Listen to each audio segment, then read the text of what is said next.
Je ne sais pas si c'est un sujet tabou, en tout cas c'est un sujet où souvent on entend le discours de dire « moi j'y comprends rien, je vous fais confiance, je vous le laisse entre vos mains ». Je ne pense pas que ce soit une bonne chose que de le laisser uniquement entre la main des salariés d'une association.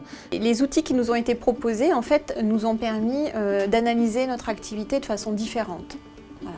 On avait l'habitude de les analyser soit par programme, soit par public cible, soit par financeur. Et là, on les a décortiqués autrement. On sortait de difficultés économiques importantes et donc ça nous a permis d'avoir un autre regard. On a déplacé le regard sur l'association, un regard qui était moins comptable, plus stratégique. Je crois que la démarche nous a permis, nous, au-delà du simple analyse des comptes, de la comptabilité, de nous repencher sur l'ensemble de nos activités. Je me souviens notamment des étapes où il fallait qu'on arrive à cartographier l'ensemble des activités associatives. Dans un contexte où les subventions diminuent, on avait aussi des baisses, enfin pas des baisses, mais des fins d'aide à l'emploi. Donc pour anticiper ces fins d'aide à l'emploi, on a souhaité se poser avec le conseil d'administration sur plusieurs CA, sur une stratégie de développement. Peut-être que le travail sur les modèles économiques nous a aidé à prendre conscience plus rapidement de la limite de notre organisation actuelle et puis peut-être de la nécessité de choisir une voie prioritaire et d'imaginer éventuellement les alternatives. En fait, on a fait une forme de portrait de l'association.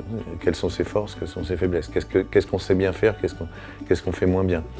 Et en face de ce qu'on sait faire, quel type de financement, quel mode de financement on va pouvoir avoir et donc quels interlocuteurs on va pouvoir aller solliciter.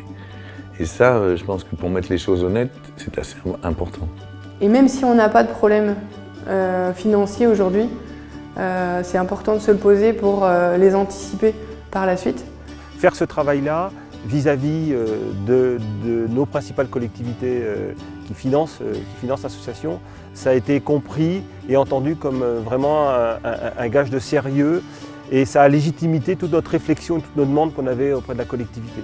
Pas simplement dans une situation de quémander, mais vraiment dans un objectif de dire voilà, il faut qu'on sécurise aujourd'hui notre association, c'est notre intérêt à nous en tant que gestionnaire de l'association, mais c'est votre intérêt à vous aussi en tant que financeur.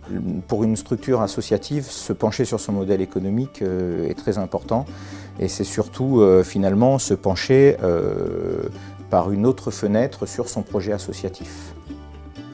L'intérêt aussi c'était de se retrouver avec d'autres associations qui avaient des profils très différents.